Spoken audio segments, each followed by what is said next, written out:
Universidade Federal de Lavras, mestrado em produção animal com ênfase em nutrição de ruminantes pela Universidade Estadual Norte Fluminense, doutorado em ciências biológicas na área de farmacologia da reprodução pelo Departamento de Farmacologia do Instituto de Biociências da Universidade Estadual Paulista Júlio de Mesquita. Passou 2 anos nos Estados Unidos, na Universidade da Flórida, e atualmente é professor da Universidade de Vila Velha, Espírito Santo. Desde já, Maurício, gostaria de agradecer ao aceite, ao convite de poder estar aqui participando do nosso ciclo de palestras. A partir de agora, se sinta à vontade e muito obrigado.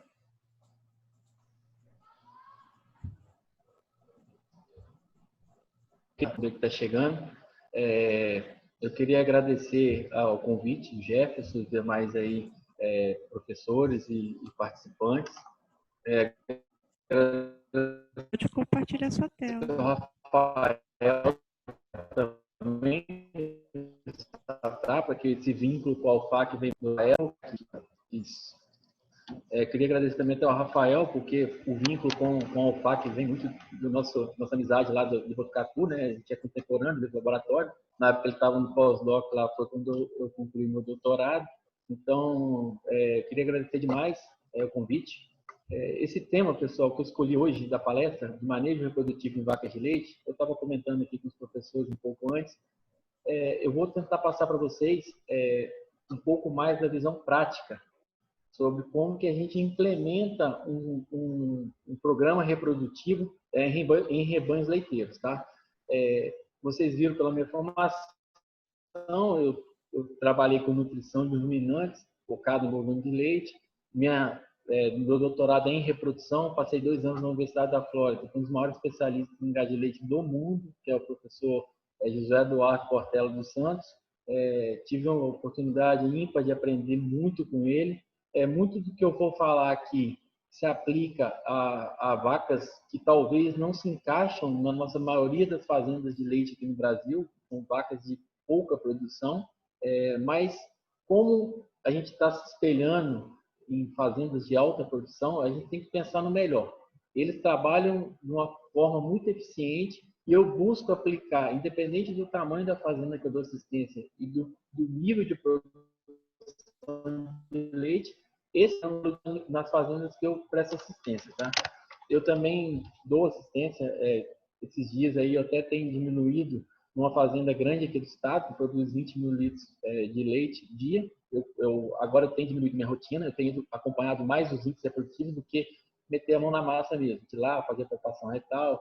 Eu acompanho mais como está a fazenda e mais pontualmente, vamos assim dizer. Então, eu vou tentar trazer para vocês um pouco dessa experiência prática, baseado muito nas necessidades que meus alunos têm aqui. Eles têm muitas dúvidas, o que eles fazem quando eles formam, quando eles vão chegar na fazenda, como abordar esse manejo reprodutivo nessas fazendas. Vamos partir do pressuposto que, assim, manejo reprodutivo em vacas de leite, eu ministro uma matéria aqui na pós-graduação, eu falo um semestre sobre isso. Então, o assunto é muito extenso, é muito vasto. Eu estou partindo do pressuposto aqui que você vai chegar na fazenda e, é claro, você, para ter um manejo reprodutivo bom, você vai ter que ter uma nutrição adequada, uma posição corporal adequada dos animais. Isso não é novidade para ninguém. A cada de redução do score de condição corporal do animal, você tem uma perda de fertilidade de pelo menos 10%. Estresse térmico, acredito que vocês aí no Acre sofrem muito com isso, deve ser muito quente, muito úmido. Então, estresse térmico talvez seja o maior impacto na fertilidade dos animais hoje, principalmente aqui no Brasil. Então, vamos partir do pressuposto que a nutrição está adequada, a ambiência está adequada, para que vocês realmente implementem esse programa reprodutivo na fazenda, tá? Eu não vou ficar falando aqui muito de estresse térmico, de manejo nutricional, porque isso aí realmente tem um impacto enorme na reprodução. Então, vamos partir desse pressuposto que a fazenda seja bem nutrida, a questão de alimentação esteja correta, os animais estão num ambiente favorável a reproduzir, e vamos partir desse pressuposto para a nossa palestra mais prática hoje, certo? Eu começo falando com vocês, pessoal, que eu falo com meus alunos. Não existe receita de bolo. Então, cada fazenda possui a sua particularidade. Cabe ao técnico, cabe a vocês que são técnicos ou proprietários, identificarem essa particularidade. O que eu falo com meus alunos em relação a isso? Pessoal, você pega uma fazenda que ela esteja toda bagunçada, nutrição inadequada, ambiência desfavorável e a reprodução também muito ruim, qualquer técnico ele consegue pegar essa fazenda e melhorar um pouco. Isso aí nossos alunos recém-formados, eles conseguem fazer isso. Agora, você pega uma fazenda que ela está funcionando, que a nutrição está adequada, a ambiência correta e a reprodução funcionando, e melhorar essa fazenda, poucos técnicos têm essa capacidade de identificar isso. Poucos. Tá? E esses técnicos, eles estão nas melhores fazendas de leite do país. Não tem jeito, certo? Então, assim, cabe a vocês, técnicos, especializarem cada vez mais, correrem atrás de informação para que se depararem com essa situação de vocês encontrarem uma fazenda boa, principalmente na reprodução, vocês conseguirem melhorar essa fazenda, certo? Então, são pouquíssimos técnicos que conseguem fazer isso. A decisão, pessoal, para tudo, ela deve ser, ou quase tudo, ela deve ser, em sua maioria, econômica. Quando eu vim no Brasil, o que eu percebi dos proprietários aqui? Vamos implementar IATF nas fazendas. Vamos implementar inseminação nas fazendas que não inseminam. O proprietário aqui, sabe o que ele perguntava? Eu fiquei até assustado. O meu vizinho faz? Ele não quer saber o que vai gerar de benefício para ele. A pergunta dele é essa: o meu vizinho faz? Ou então quanto isso vai custar para mim? A pergunta não é essa, pessoal. A pergunta é o seguinte: quanto eu vou ganhar com isso? Você vai nos fazendeiros americanos, você vai implementar uma tecnologia, ele vai te perguntar quanto eu vou ganhar por isso. E a maioria dos nossos técnicos não sabem responder. Quanto ele vai ganhar? Eu digo financeiramente mesmo.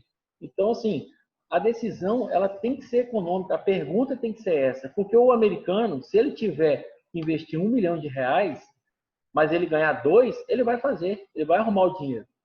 Se você tiver que investir R$10 mil na compra de um ultrassom para você melhorar os seus índices, melhorar a sua, tecnificar mais a sua assistência técnica, você vai ter que investir nesse dinheiro. Não tem jeito.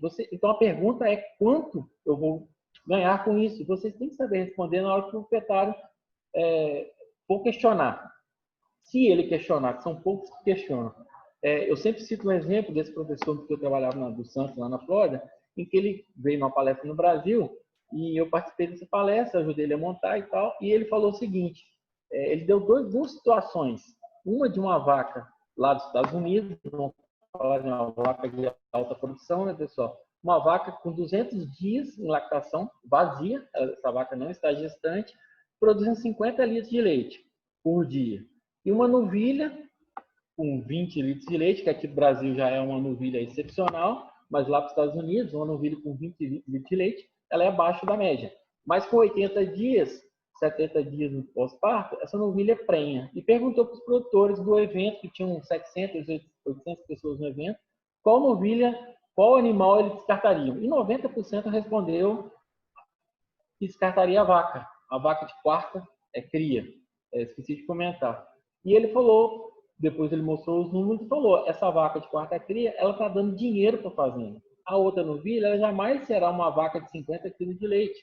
Então, o descarte dele é completamente diferente. E ele começou a perceber isso, que o pessoal descarta muito aqui no Brasil por outros motivos, e um deles a reprodução, e não vê a questão econômica. Então, eu me atento muito a isso, a questão econômica, eu bato muito na tecla com os meninos, pessoal da clínica, serve para qualquer coisa. A clínica de equinos, um raio-x digital, custa R$200 mil.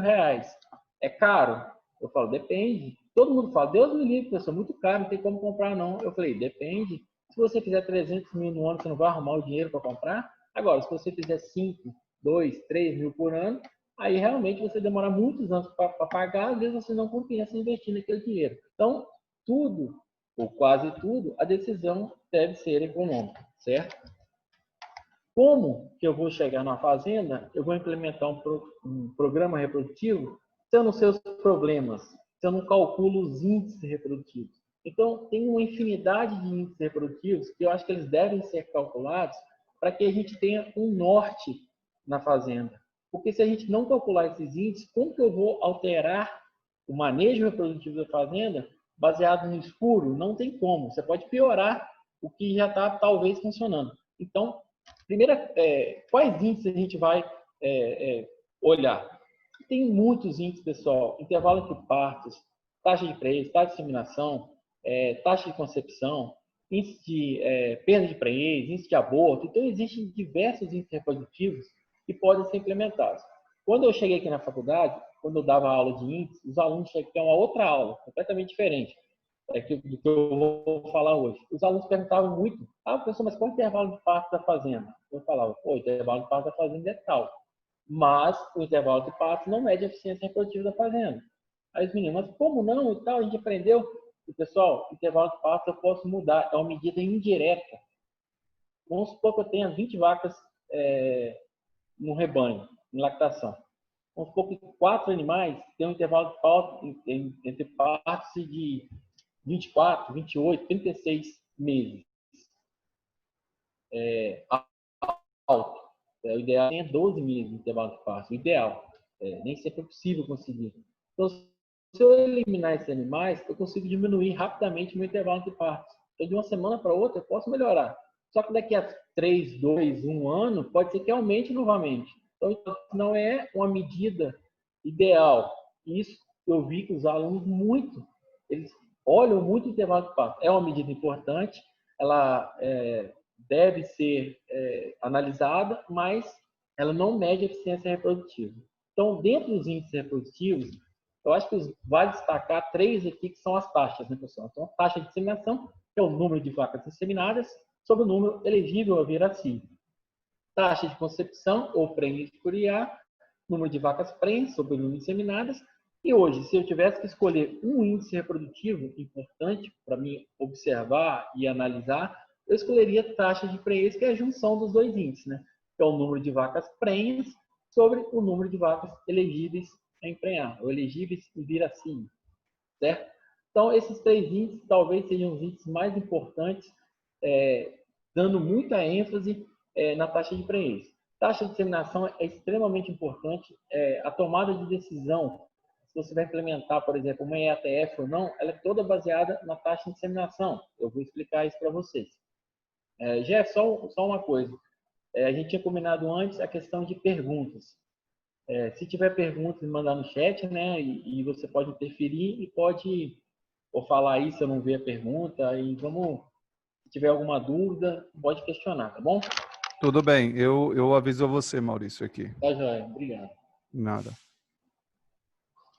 Então, esses 3 índices são os principais índices. Eu acho que existem outros índices, todos eles devem ser medidos, todos eles devem ser analisados, e você tem que interferir à medida que você acha que os índices não estão dentro de um ideal, certo? Então, vamos lá. Outra coisa que eu cheguei no Brasil, o pessoal falava muito e atualmente tem se estudado muito isso lá e tem se observado que a produção de leite, o aumento da produção de leite não interfere na reprodução. Eu estou falando isso e eu garanto para vocês, e eu mostro em muitos artigos que, à medida que você aumenta a produção de leite, a tendência é que você melhore a reprodução, porque as fazendas vão ficando mais tecnificadas, os técnicos que vão dando assistência nessa fazenda são melhores, eles conseguem intervir nos pontos-chave da reprodução. Então, isso aqui foi um estudo feito pelo Sanford nos Estados Unidos, que ele correlacionou taxa de prenhez a cada 21 dias e produção de leite nos Estados Unidos. Então, claro, são fazendas de alta produção de leite nos Estados Unidos. Então, aqui, ó, essas barras estão indicando quilogramas de leite, certo? Então, 11 mil, 12 mil, ou seja, são fazendas com uma lactação que produzem muito leite. E aqui, essas linhas representam a taxa de prenhez que toda a taxa, eu esqueci de comentar, pessoal, ela é calculada em relação ao tempo. Então, se você pensar em taxa de juros, ela pode ser diária, pode ser mensal, o banco calcula o anual. Taxa é a mesma coisa. Nas taxas de reprodução de bovinos, nós calculamos a taxa a cada 21 dias, porque é quando o animal vem a cio, é o ciclo estral do animal, certo? Então, essas taxas, normalmente, elas são calculadas a cada 21 dias. Se você quiser calcular diariamente, mensalmente, não tem problema não. Então, aqui essa é a taxa de prenhez, a cada 21 dias, calculada. Existe uma correlação positiva aqui, pessoal, que com o aumento da produção de leite nas fazendas, a taxa de prenhez também foi aumentando. Como eu falei, essas fazendas que produzem muito leite, elas têm um nível de tecnificação maior. Geralmente, os técnicos são mais capazes de intervir nos momentos corretos, certo? Então, essa conversa no Brasil que aumento da produção de leite piora a reprodução, ela acontece muito aqui para a gente. Por quê, pessoal? Por quê? Quando você faz o melhoramento genético, você implementa o aumento da produção de leite e você tem um rebanho zebuíno, um rebanho mestiço de baixa produção. À medida que vai incorporando raças que produzem mais leite, Nelore, holandês, por exemplo, você vai exigindo um conforto maior, uma nutrição maior, e muitas das vezes os proprietários não seguem essa melhoria de todo o sistema de produção da fazenda. Então, isso faz realmente com que as taxas de fertilidade, as prenhes, diminuam. Mas uma vaca de alta produção, ela reproduz tão bem quanto uma vaca de baixa produção, desde que ela tenha um conforto, a nutrição adequada, ela tem um manejo correto, ela não tem incidência de doença. Então, essa história de que vacas de alta produção são ruins na reprodução, ela não é verdade, certo? Não estou falando que o aumento da produção aumenta a taxa de prenhez ou aumenta a taxa de prenhez aumenta a produção. Não estou falando isso. Eu estou falando que é questão de tecnificação, certo? Vamos lá. Meus alunos chegam para mim, eles formam, eles começam a mandar mensagem, me ligar, eles chegam na fazenda, o que ele vai fazer? Experiência minha, prática. Quando eu fui chamado pelo proprietário aqui para dar assistência, eu já conhecia a fazenda do Grupo Fiore. Ele tem em torno de 800 vacas na lactação, 850, tem 5 mil animais total, produz 20 mil litros de leite, distribuídos em 3 fazendas. Cada fazenda é diferente. Aquilo que eu falei da particularidade. Então, eu cheguei na fazenda, ele me chamou lá, a gente acertou a assistência técnica. Aí ele falou assim, e aí, você vai pagar as vacas? Você quer que eu imprima aqui o relatório das vacas que você palpar? Eu falei, não, eu vou embora. Eu quero que você imprime todos os dados que você tem nas fazendas. Ele tinha um programa de controle reprodutivo. Eu falei, eu quero que você imprime tudo que eu vou para casa. Semana que vem eu volto. Aí ele, mas não, mas tem que palpar as vacas. Não tem problema não, semana que vem eu venho e a gente começa o trabalho. Eu peguei tudo que ele tinha, tanto assim de papel. O programa que ele fazia era um programa antigo, ele não me dava as informações que eu precisava. Eu tive que planilhar 5 mil animais, pedir ajuda dos meus alunos aqui, eles me ajudaram. Planilhamos 5 mil animais e comecei a fazer o quê? Calcular. Então, eu planilhei esses dados, calculei e comecei a analisar. Montei um relatório completo para ele, de cada fazenda, 3 fazendas que ele tinha. Cheguei na semana seguinte, mostrei o relatório para ele, quase para trás. Ele falou assim, mas nunca ninguém fez isso. Eu falei, pois é. É isso que deve ser feito. Quando vocês chegam numa fazenda, pessoal, o que eu vejo de veterinários fazendo é palpa as vacas, tá prenha, vazia e vai embora. Palpa as vacas, tá prenha, vazia e vai embora. É a assistência que a maioria das fazendas que eu vejo aqui na nossa região. Então, pegue os dados, coloque uma planilha, você não precisa de programa avançado, caro, aí tem vários no mercado, o Teagra é um importante, mas não precisa de programas avançados, uma planilha de Excel você consegue calcular um mundo de coisas, um mundo de índices. Né? Então, você vai identificar aqueles problemas da fazenda. A taxa de inseminação está baixa? A taxa de concepção está baixa? Como é que está a prenhez por IA? Então, número de serviços por concepção, número de vezes que eu preciso inseminar para aquela vaca emprenhar. Então, você tem que começar a calcular e analisar. Eu montei um relatório para cada fazenda e entreguei para ele. Falei assim, olha só, você aqui está com o problema nessa fazenda, nisso. Ah, como que resolve? Assim, assim, assim. eu ter liberdade para trabalhar? Pode fazer o que você quiser, mano. Essa fazenda está na sua mão. E comecei a trabalhar. A outra fazenda, porque uma fazenda dele é um freestyle, um confinamento, onde tem somente holandês. Outra fazenda é uma fazenda ele vende muita genética, é um cara que tem uma genética diferenciada. Outra fazenda é de gir, ele tem touros centrais de gir, de holandês, 3/4. Então, era gir e meio sangue. E a outra fazenda era 3/4. Uma ficava na região muito quente, uma ficava na região muito fria, que é a região serrana aqui do estado. Então, assim, cada fazenda tinha os seus problemas. E eu separei em relatórios. O manejo reprodutivo era idêntico para ela, ele fazia mais ou menos a mesma coisa, o veterinário que trabalhava antes, e eu comecei a trabalhar as fazendas de forma diferente. Então, antes de vocês começarem palpação retal, fazer qualquer coisa, pessoal, peguem os dados. Ah, eu não tenho.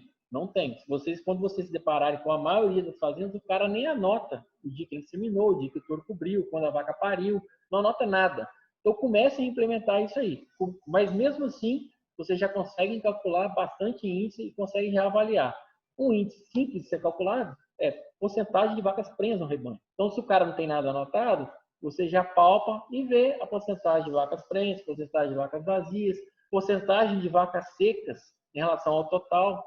Então, isso é um índice que você pode avaliar de cara. Então, tem outros índices, tem vários índices que você consegue calcular e já conseguir trabalhar pensando no futuro. E manda o cara anotar. Isso aí é essencial, porque senão você não consegue implementar o manejo reprodutivo na fazenda, certo? Qual que é o problema, pessoal, dos índices? Aqui, já voltando um pouco, porque eu não me apresentei, mas eu dou aula de reprodução para a graduação, o Gerson apresentou o currículo, eu dou aula de fisiopatologia da reprodução e dou aula de nutrição de ruminantes, reprodução e estatística. Então, já voltando para um lado da estatística também, um dos problemas dos índices, pessoal, é tamanho da amostra, o que implica no tamanho da fazenda. Então, aqui, eu não quero que ninguém saia fazendo estatística na fazenda, não. Isso aqui não tem necessidade de fazer estatística na fazenda.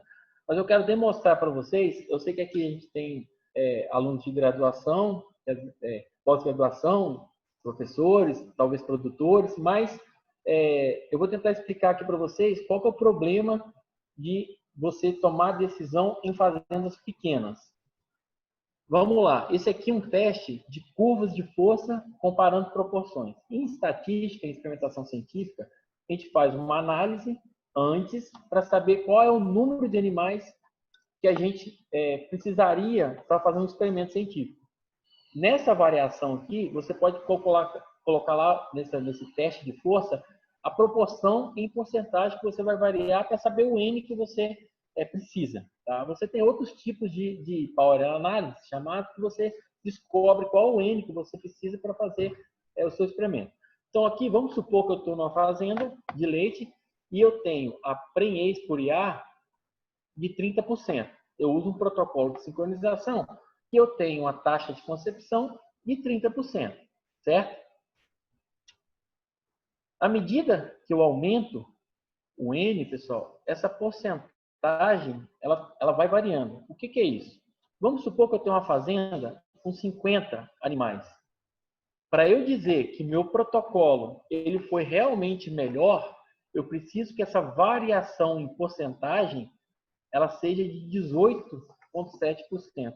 Ou seja, de 30%, para eu falar que esse protocolo realmente foi melhor numa fazenda com 50 animais, essa taxa de prenhez ou essa prenhez por IA, ela tem que aumentar 18,7%.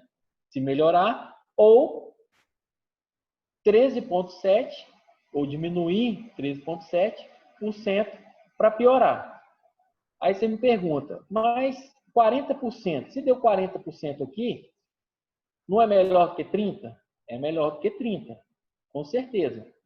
Só que na estatística me fala que pode ser outra coisa que não seja o protocolo, seja qualquer coisa ao acaso, certo?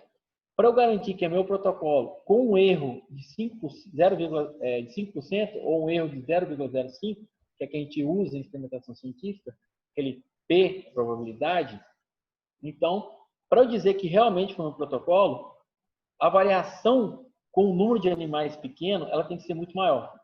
40% é melhor que 30%. Mas eu não posso falar que realmente foi meu protocolo, que eu mudei, o protocolo B, que melhorou, certo? Nem posso falar que se der 20%, ele foi pior.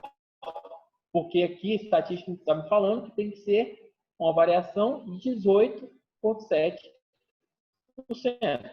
Beleza? Não sei se ficou claro isso aqui para vocês. À medida que eu aumento, pessoal, o número do meu N, o número de animais, vamos contar como fazenda.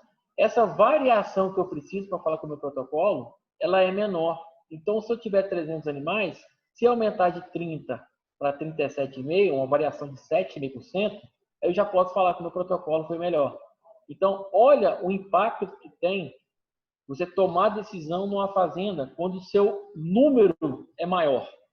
Então, assim, tomar decisões em fazendas com N pequeno ou que tem poucos animais na criação, ela é muito difícil.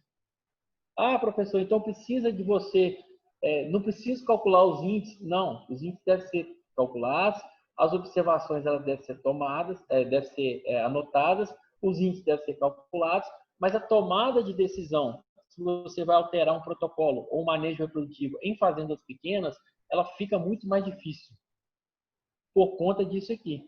Pode ser outras coisas que estão influenciando e que não seja aquela medida que você tomou que está melhorando um pouco ou piorando um pouco também. Serve também para piorar. Então aqui, ó, à medida que eu vou aumentando o meu número de animais, a tomada de decisão que você implementar, de você mudar o manejo reprodutivo, ela facilita muito para o técnico, certo? Isso a gente que trabalha com pesquisa, o pessoal que trabalha com pesquisa sabe, quanto maior é o N, menor é o erro que você tem estatístico, o erro tipo 1 e o erro tipo 2. Então, a única forma de eu diminuir o meu erro da minha implementação do programa reprodutivo, eu estou falando de reprodução, mas serve para outras coisas também, eu tendo um maior número de animais. Então, vale a pena em fazendas pequenas eu ir acompanhando e juntar um número maior dos meus dados e fazer uma avaliação talvez anual, talvez em 2 anos, para realmente ver o impacto daquela mudança que eu tive ou não. Em fazendas com N muito grande, fazendas que tem muitas vacas na lactação, é mais fácil eu tomar essa decisão, certo? Vamos lá. Quando eu formei, pessoal, o que era o foco? Eu formei em 2003, já faz um tempinho. Qual era o foco do manejo reprodutivo que eu aprendi com meus professores? Antigamente, chegava nas fazendas, limpava as vacas e a gente tentava identificar problemas. Então, ficava procurando uma vaca com a placenta. Pessoal, estando bem? Já você pode me falar aí, está tudo ok?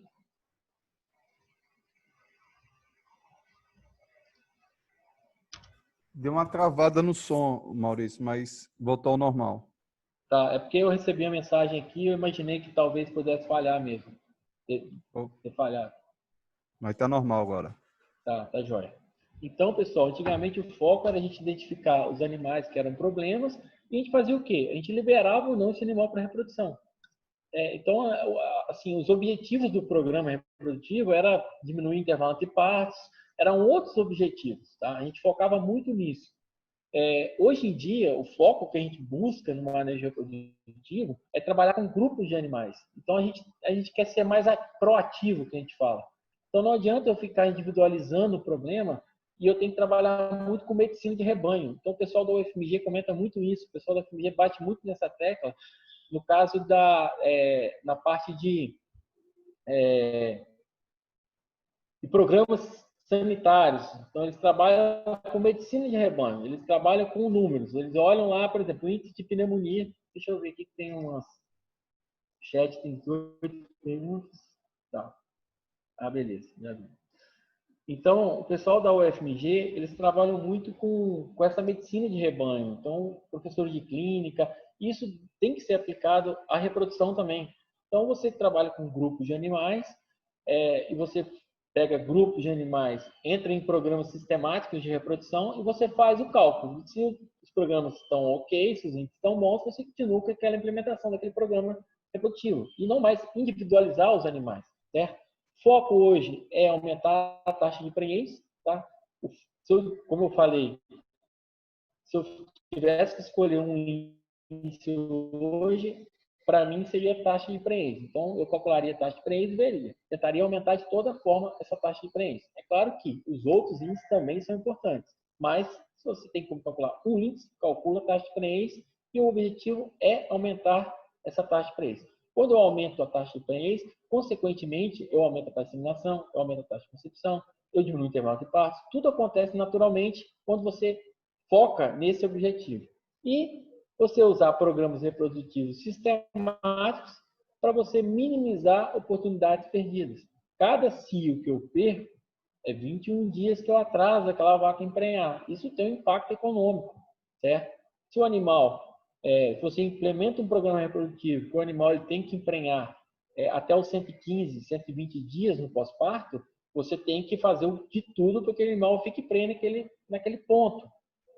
Usar de técnicas para que você não perca essas oportunidades perdidas. Como eu falei, cada dia, cada vaca que você perde, o cio, são 20 dias de atraso naquela eficiência reprodutiva do rebanho que você vai ter. Então, o objetivo hoje é minimizar a variação dos dias em lactação DEL é dias em lactação em 20 dias, eu também não quero uma vaca sendo inseminada aos 200 dias no pós-parto. Oi, Jéssica, abre o microfone. Não, deu outra falhada, mas está tranquilo. Tá, eu vou tentar falar mais devagar, eu vou falar um pouco rápido mesmo, mas tentar falar um pouco mais devagar, e se falhar eu posso voltar. Se ficou alguma dúvida, vocês podem parar também, perguntar sem problema, tá? Tá meio travando, né? Eu acho que a distância também influencia, né, da conexão. Vamos lá. Eu vou tentar falar mais pausado aqui, mais com calma, para ver se falhar. Às vezes, pode perguntar no chat, eu volto e explico novamente. Se a gente quer de objetivo, de manejo reprodutivo, é minimizar essa variação da primeira inseminação após o parto,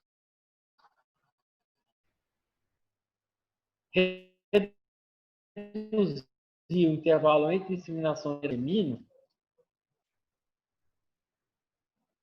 Tá, desligar a tela. Deixa eu tentar desligar a tela aqui.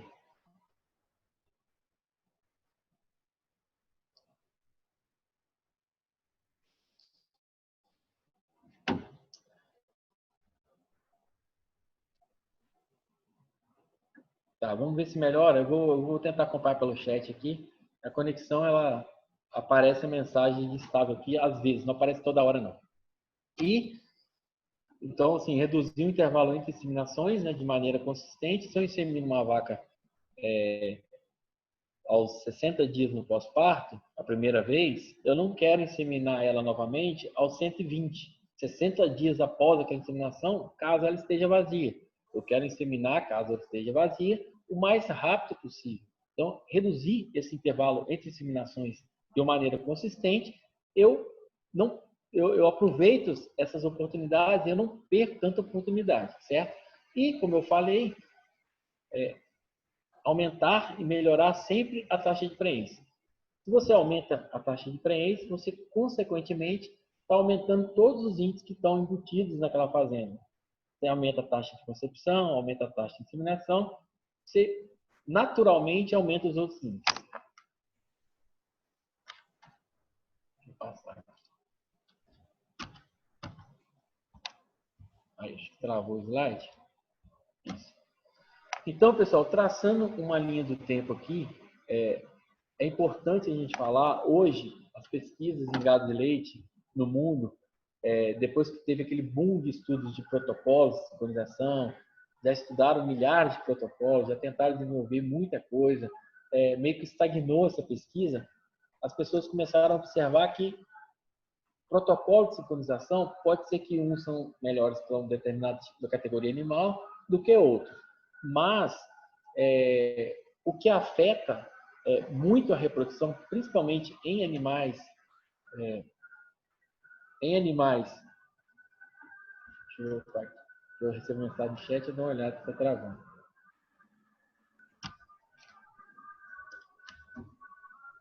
Aqui o slide está travando um pouco para mim. Então, traçando uma linha do tempo, o manejo reprodutivo ele já começa nesse período pré-parto. Tá? Então, o que eu percebi aqui nas fazendas, que eu presto assistência do Estado, principalmente as fazendas menores. Normalmente, quando a vaca emprenha, o animal seca, o que o proprietário faz aqui no Estado do Espírito Santo? Solta aquela vaca para o pasto e muitas das vezes ela não busca esses animais para fazer um período de pré-parto adequado. Fica lá aquelas vacas no pasto, solta, às vezes cria no pasto mesmo, ele nem percebe que criou. Isso acontece muito na nossa região aqui do Estado do Espírito Santo. Tá? Para lugares que são mais tecnificados, Paraná, Santa Catarina, sul de Minas Gerais, isso acontece menos. Tá? Então, isso acontece menos. Então, fazendas que menos significadas são assim que eles avaliam, que é assim que eles a condução deles é dessa forma. Então eles pegam essas vacas, soltam esses animais e esquecem desses animais e não fazem um pré-parto adequado. Então no período pré-parto aqui, pessoal, você tem que fazer um agrupamento adequado, no caso de fazendas mais tecnificadas, fazendas grandes, nutrição adequada, tá, pessoal? Minimizar desordens metabólicas, muito ligado às vacas de alta produção, e minimizar, está errado o escrito, mas minimizar problemas de parto. Tá? Então, esses 30 dias antes do parto aqui, é isso que a gente espera de fazendas tecnificadas, fazendas de leite. A vaca de leite ela é muito suscetível a desordens metabólicas. E quanto maior a produção, maior a exigência do animal. Se você não tiver uma exigência, não tiver um manejo adequado, você vai ter uma incidência de doenças muito alta, principalmente no pós-parto. Quando a vaca vai aproximando do parto, o ideal é que você faça um treinamento da equipe, tá, pessoal? Quando você tem uma fazenda que tem maternidade, para quê? Para que essa pessoa saiba o momento correto de intervir nos animais, para que não ocorra intervenções desnecessárias. Muitas das vezes os proprietários chegam e acham que a vaca está com problema no parto, não são treinados, tentam intervir no parto de maneira errada, isso vai gerar um problema para a vaca, certo? Então, o treinamento de funcionário, identificação desse animal aqui no parto é extremamente importante. E o período crítico, pessoal, dos animais, principalmente os animais de alta produção, vacas holandesas, é o quê? É esses 14 a 21 dias aqui, essas 2, 3 primeiras semanas no pós-parto. Então, nesse período é onde aparecem a maioria dos problemas, seja metrite, doenças metabólicas, cetose, vários problemas metabólicos, aparece retenção de placenta, que aqui no parto acontece, mas pode ter consequências de metrites aqui nesse período. Então, monitorar a saúde, as fazendas maiores, o que elas fazem? Constantemente elas estão medindo a temperatura dos animais, tem um acompanhamento, eles separam em lotes esses animais aqui de pós-parto, tá? Início de pós-parto. A partir desse momento aqui, a gente já começa a implementar programas reprodutivos. Mas por que eu estou falando dessa parte de manejo? Deixa eu passar o slide aqui, que às vezes trava um pouquinho, tá, pessoal?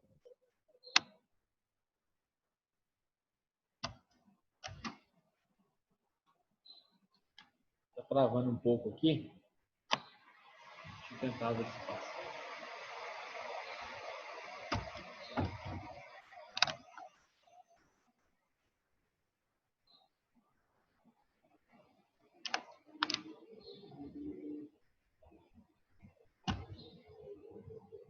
Ô Jefferson, o PowerPoint meu que travou. Ele travou? Travou. Eu vou tentar fazer um jeito aqui. Só um segundo.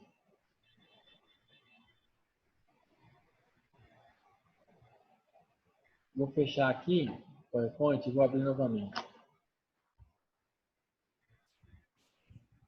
Isso. Enquanto o Ivo vai abrindo aqui, deixa eu ver a pergunta aqui. Ah, tá falando da frequência, né? Tá, deixa eu abrir o PowerPoint aqui.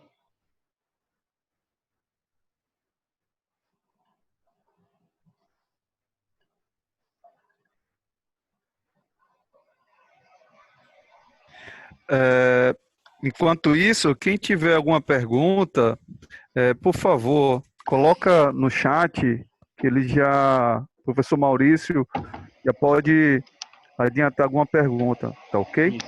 Enquanto tá abrindo aqui, eu posso responder.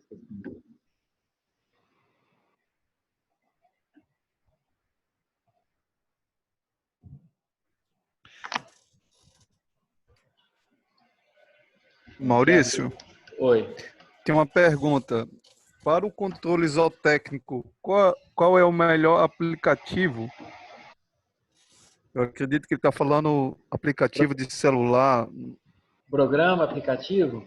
Isso. Então, hoje em dia tem vários, né? Tem um que é grátis, chama 4.000, que é 4.000. É um aplicativo bem simples. É um aplicativo que, assim, eu costumo usar programas, né? Excel, porque eu consigo manipular mais rápido. Mas esse 4.000, ele é muito interessante. Eu recomendo esse aplicativo. Ele é grátis, tá?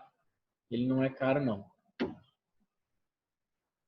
O ETF seria uma saída para diminuir os intervalos de parto e melhorar os índices de preço em relação a... Eu vou comentar um pouco sobre a ETF. Sim, seria uma alternativa, mas é porque vai chegar no momento ainda. Aí talvez eu vou te responder. Se não te responder essa pergunta, no final a gente faz novamente. Deixa eu dar deixa eu abrir aqui novamente.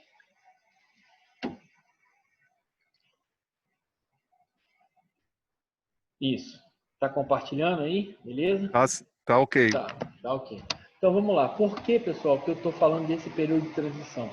Porque esse período de transição bem conduzido vai reduzir muito o índice de doenças das mais variadas no pós-parto, certo? E o que isso tem de impacto?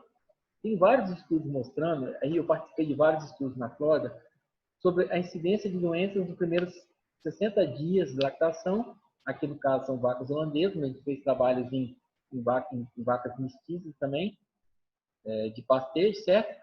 Então, o que se observou na maioria das fazendas, aqui no grupo de quase 6.000 animais, é que 40% dos animais apresentam algum problema no pós-parto.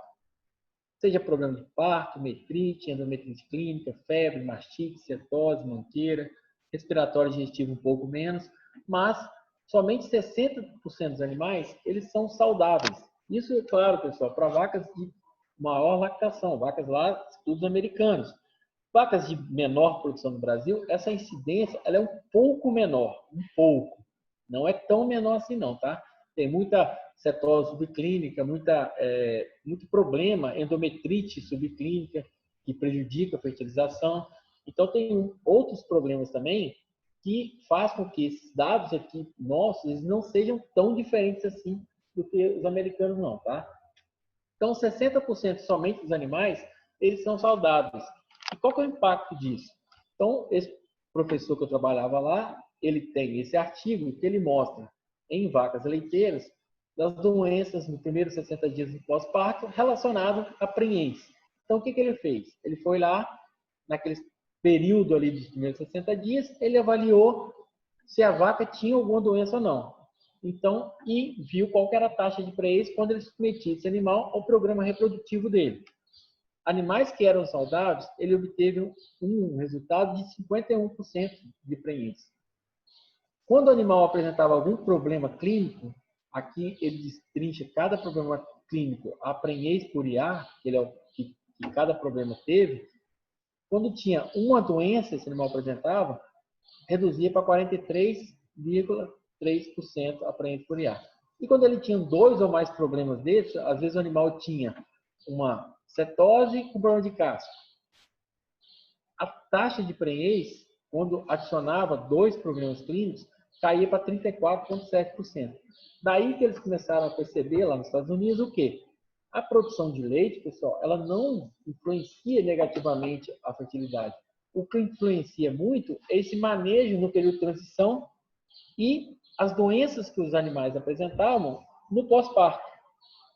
Então, você tendo um período de transição correto, um período de transição bom, você minimiza o aparecimento dessas doenças e você tem uns índices melhores de prenhez, certo?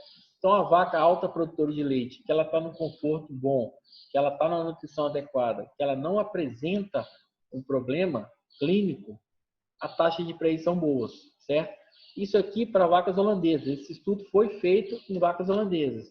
Aí, ele comparou também a questão da perda de prenhez. E ele viu que vacas saudáveis, a perda de prenhez, que é o quê? Você confirma o animal por ultrassonografia aos 30 dias, a prenhez dele, e reconfirma aos 60. Então, a perda de prenhez também foi menor nesses animais saudáveis.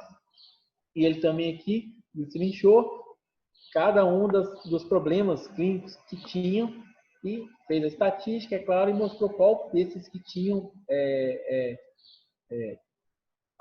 qual desses que afetam ou não a perda de prenhez dos animais com ou sem problemas clínicos.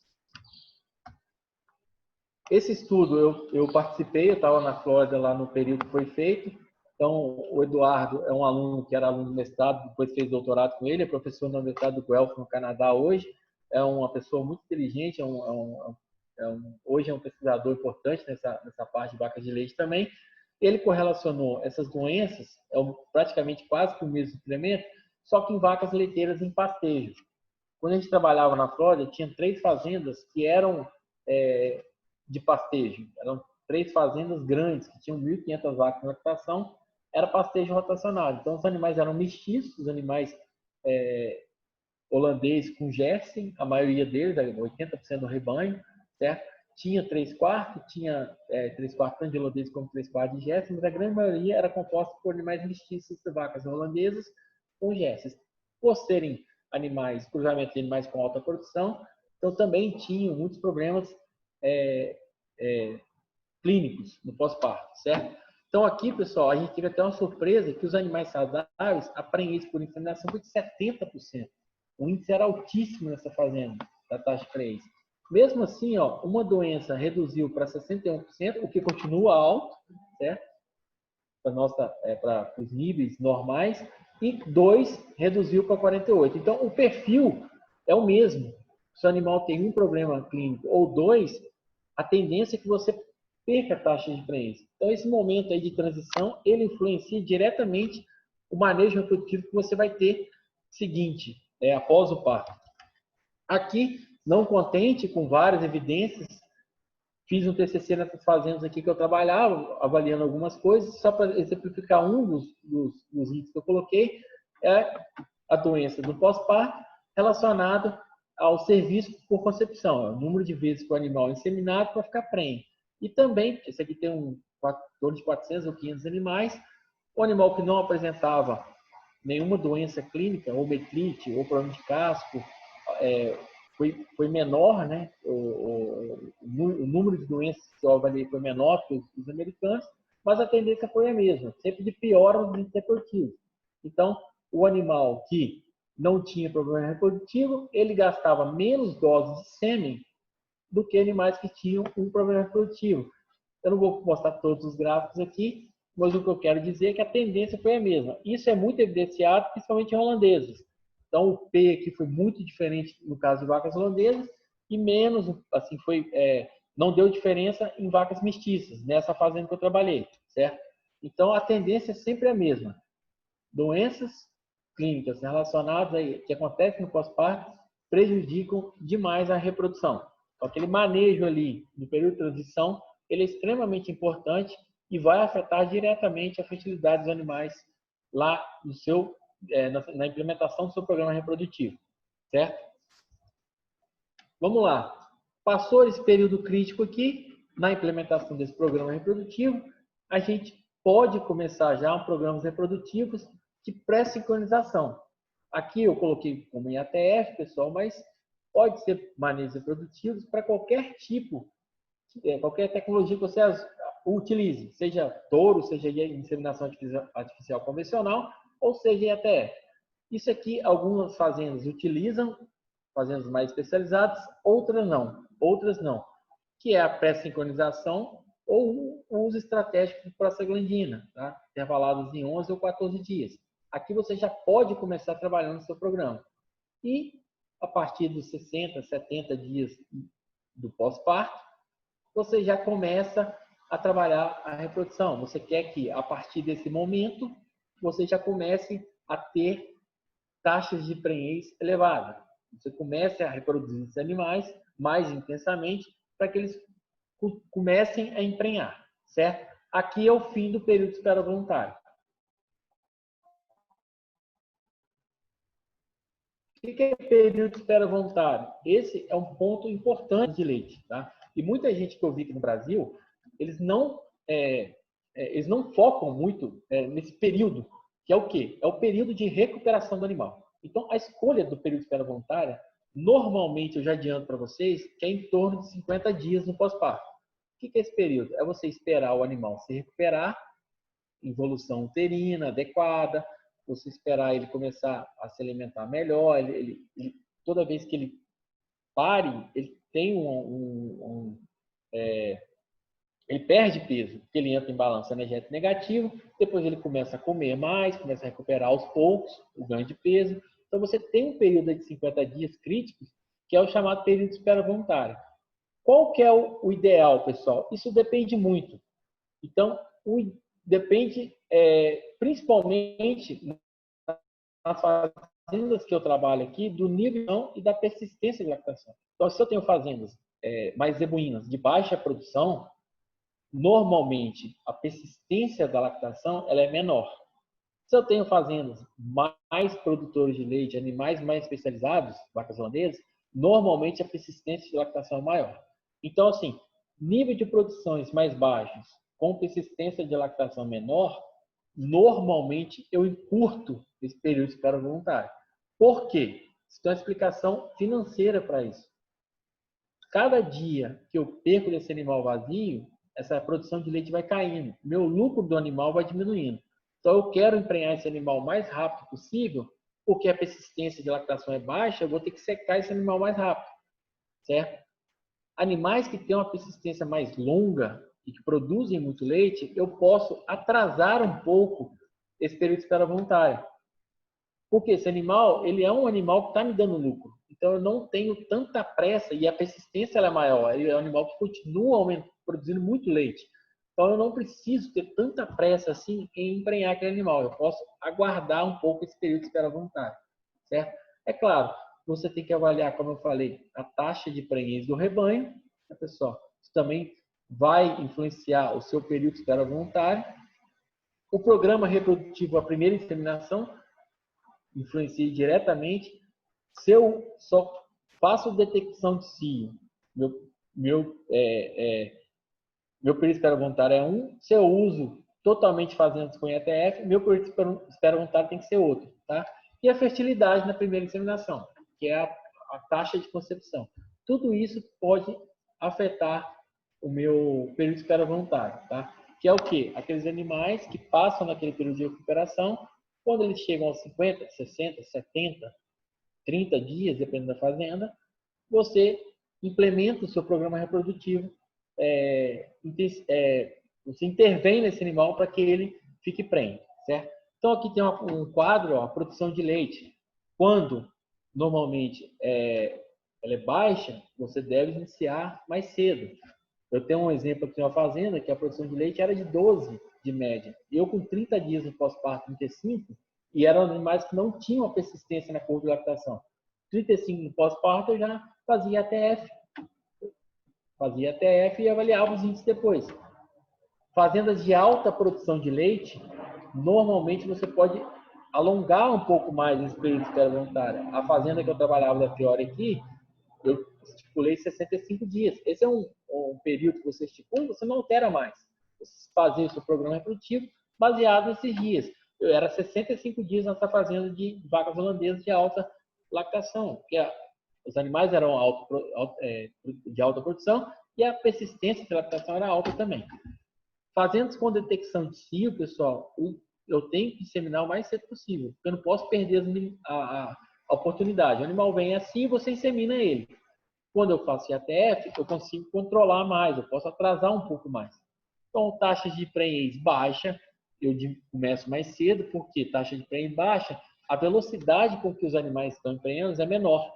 Então, eu tenho que trabalhar mais cedo essa reprodução dos animais. Taxas de prenhez mais altas, eu posso atrasar um pouco mais, porque eu não preciso correr para emprenhar esse animal. Os animais estão emprenhando a uma velocidade boa. E a taxa de concepção também, quando ela é mais baixa, eu tenho que iniciar mais cedo. Que é o quê? Prenhez na primeira inseminação.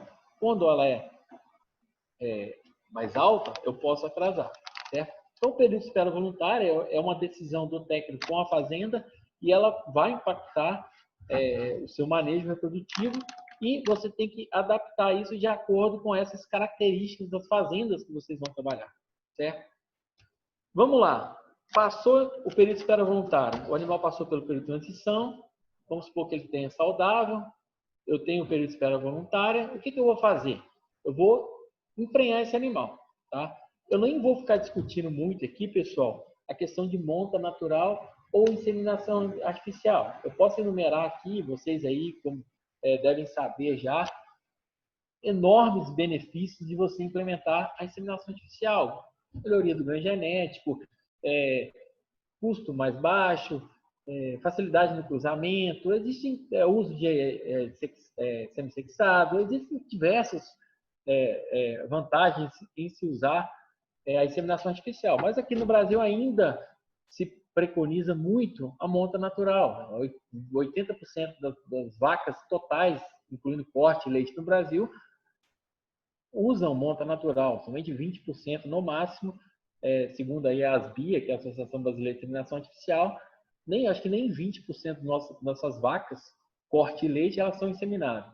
Então, qual que você vai usar? Eu sou muito adepto à inseminação artificial, mas por que a pessoa não usa inseminação artificial ainda? Muito porque na cabeça das pessoas, eles têm a percepção, o proprietário, de que o touro detecta mais cio do que métodos indiretos de detecção de cio. Quais métodos diretos? Seja fazendas muito especializadas, o pedômetro ou aqueles colares de monitoramento. Atualmente tem se dado muito esses colares de monitoramento para ver se o animal está no cio ou não. Bastão de cera na cauda do animal, rufião, enfim. Qualquer método que você utilize, a percepção é que o touro detecta melhor esse cio do que os fazendeiros. Isso não é verdade. A percepção de que o uso de touros é mais barato. Isso não é verdade, pessoal. Tem um microfone aberto? Alguma pergunta, Jeff? Alguma coisa? Tem uma pergunta que era da IATF, que você ficou de responder mais para frente. Uma outra da Isadora.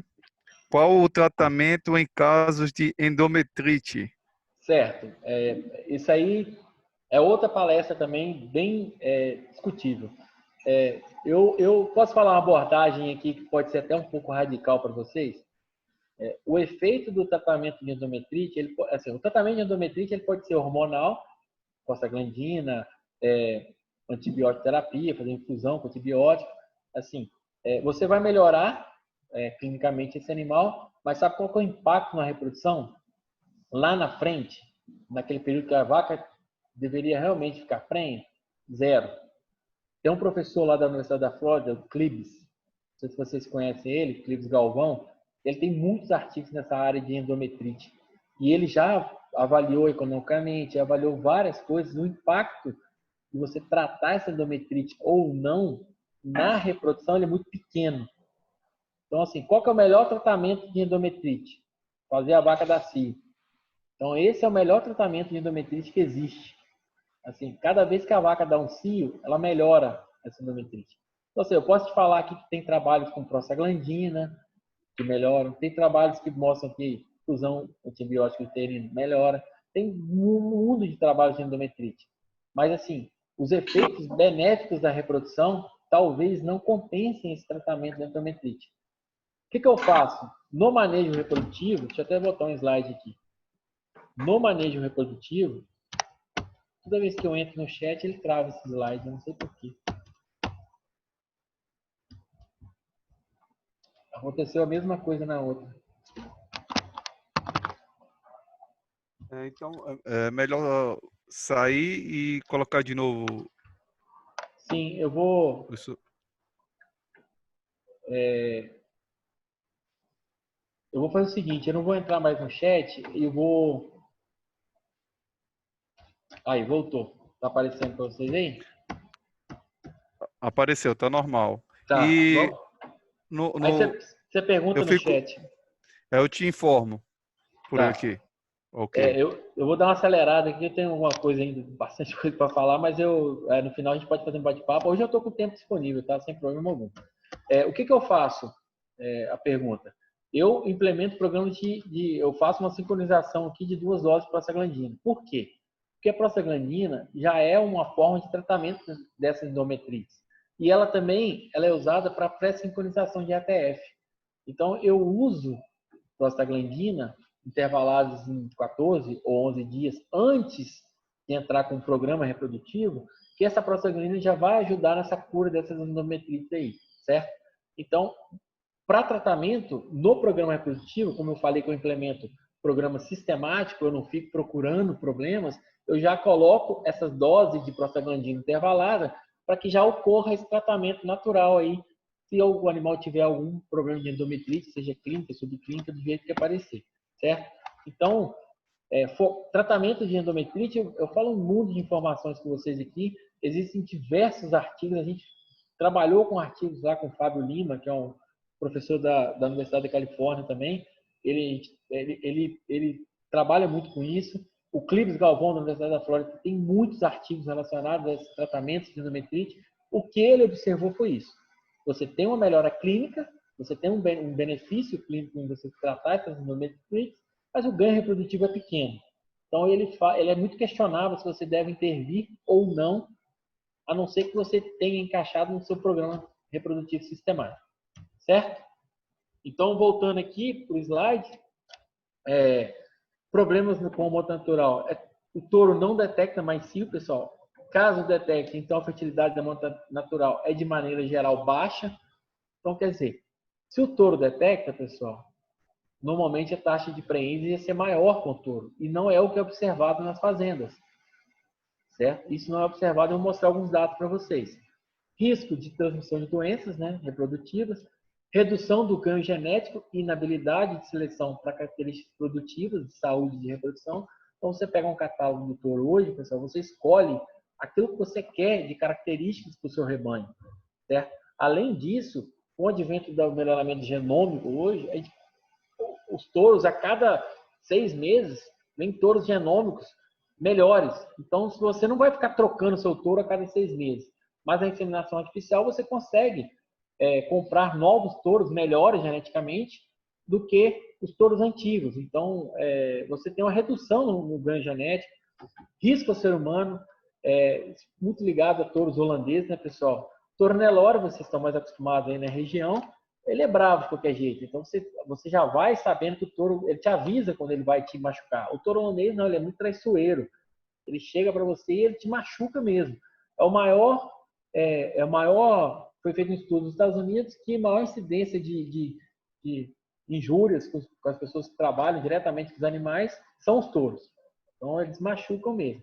Então, assim, eu sou adepto à inseminação artificial, acredito que a maioria hoje é adepta à inseminação artificial, mas se o objetivo é infertilidade, inferioridade genética, transmissão de doenças, usam o touro, certo?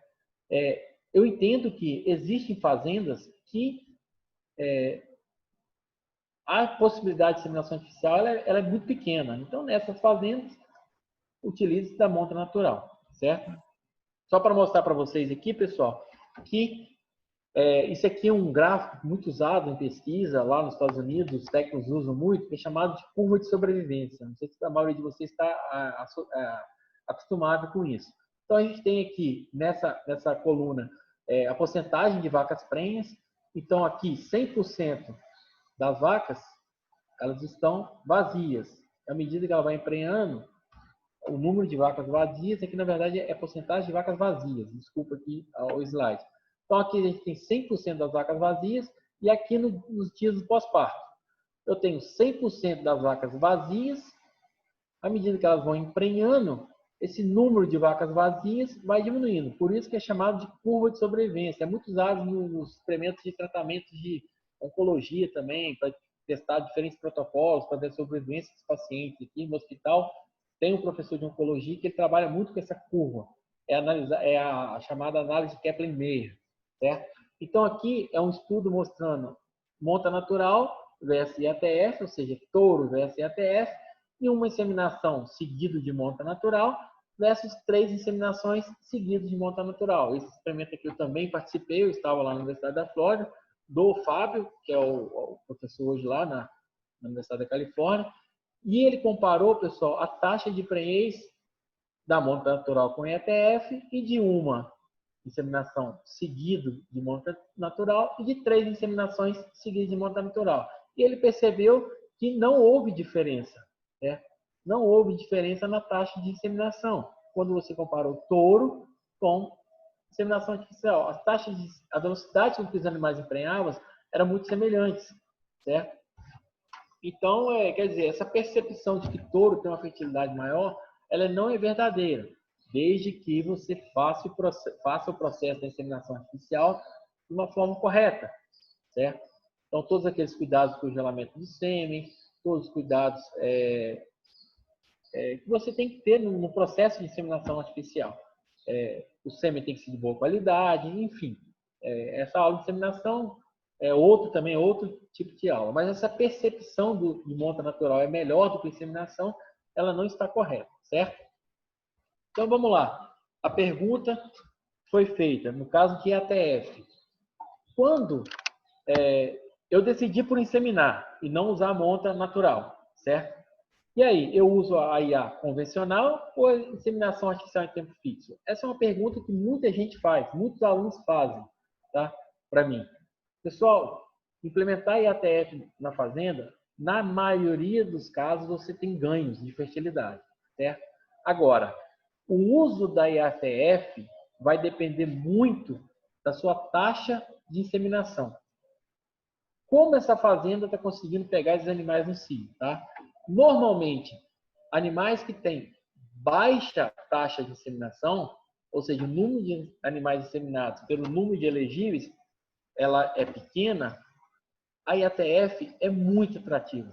Então, o benefício da IATF é altíssimo. Se você tem uma taxa de detecção de cio ou taxa de inseminação muito alta, o benefício da IATF é pequeno. Aí, o que você tem que fazer? Você tem que avaliar economicamente se é viável ou não usar a IATF, certo? Então, assim, eu tenho taxa de inseminação alta, eu posso entrar com a IATF, mas eu vou avaliar se o custo-benefício é viável. Se eu tenho uma taxa de detecção de cio, uma taxa de inseminação baixa, o implemento da IATF é muito bom, é muito alto. Eu não sei se eu respondi a pergunta. IATF pode facilitar o trabalho, mas também requer administração de tratamentos hormonais que seja seguido a risco, certo? Então, a melhor resposta do uso da IATF, pessoal, é sempre na primeira inseminação no pós-parto. Por que o uso da IATF, a primeira inseminação do pós-parto, ela é melhor? Se você for preferir por fazer uma IATF só e não duas, não façam IATF na ressincronização. Façam IATF sempre na primeira inseminação. Por quê? Porque todo rebanho é elegível a ser inseminado. Então, as respostas são melhores. A partir do momento que eu já tenho a primeira inseminação, eu já não tenho tanto controle assim desses animais. Por quê? Eu preciso saber se os animais vão estar vazios ou não. Eu preciso fazer um diagnóstico de gestação, certo? Então, o uso da IATF em rebanhos, eu sempre uso muito IATF, eu sou adepto da IATF, você tem ganhos, mas em fazendas que o cara sabe olhar o cio e ele é competente em ver o cio, talvez o ganho não vale a pena pelo custo-benefício, certo? Aqui, para citar um exemplo desse estudo, feito na Alemanha, em que ele tinha 2 rebanhos, certo? Os 2 rebanhos eram com detecção de cio. O DC aqui indica detecção de cio. E depois ele implementou a IATF no rebanho. Então, se você olhar aqui, pessoal, detecção de cio era relativamente alta, 55,6, não é tão baixa. Teve um benefício aqui na detecção de cio. A prenhez pela primeira inseminação, por algum motivo, quando ele detectava cio, foi maior que a IATF. Mas a prenhez média aqui aos 200 dias não houve diferença, 42% e 45%, certo? Taxa de concepção. Então, a taxa de prenhez aumentou? Aumentou. De 25%, ela veio para 29%. Então, quer dizer, fazenda que tem taxa boa de detecção de cio ou taxa de disseminação alta, o benefício da ETF ele não é tão grande. Como eu falei, sempre tem um benefíciozinho quando você implementa o uso da ETF. Eu sou adepto à ETF. Agora, vamos olhar esse rebanho 2 aqui. Ó. A taxa de disseminação dele, olha como é que era baixa, pessoal. Então, é 28,6%. Quando você implementou o IATF, olha a taxa de prenhez, como aumentou. Ela pulou de 14,3% para 25,4%. Então, fazendas que não sabem olhar cio, fazendas que têm uma baixa de detecção de cio, o implemento da IATF, ele é, eu diria, quase que essencial. É importantíssimo.